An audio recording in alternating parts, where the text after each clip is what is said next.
Researchers from Virginia Tech's Earth Observation and Innovation Lab use groundbreaking satellite radar technology to create high-resolution maps that measure sinking land. For the first time, they were able to monitor subsidence, the sinking of land, in 28 major U.S. cities and determine all of them had at least 20% of their urban areas going down.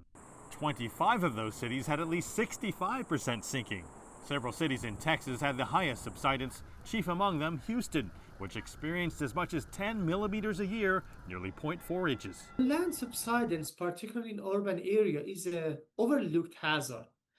I view that as a serious national security threat. Land subsidence can impact infrastructures, all kind of it. In some cases, it can result in the total failure of the structure that can have casualties, loss of lives. While natural causes like tectonic shifts can play a role, Shirzai says in their study, more than 80% of the cases of land subsidence were driven by human factors. One of those is the extraction of groundwater, which can compact the aquifer and lead to sinking at the surface. When you pile up dirt or use municipal garbage or building rubble, that's soft and it'll sink over time. Combine tectonic activity with fill material and the weight and vibration of airplane landings, and you get, according to the study's author, one of the fastest sinking areas he's ever seen that contains critical infrastructure.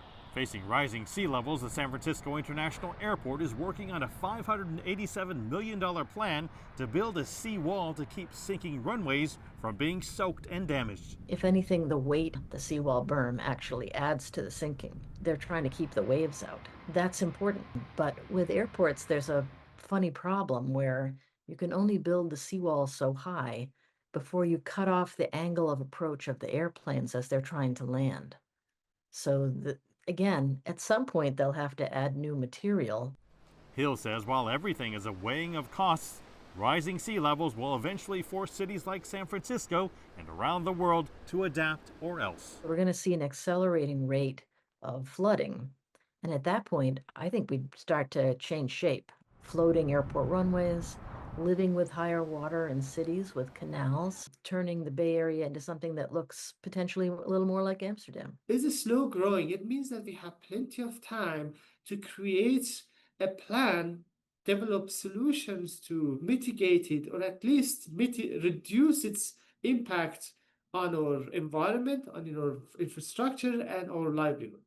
Shirzai says their study also found a surprising lack of awareness about the issue and the need to inform both ordinary citizens and politicians not to take the ground beneath them for granted. Mark New, CGTN, San Francisco.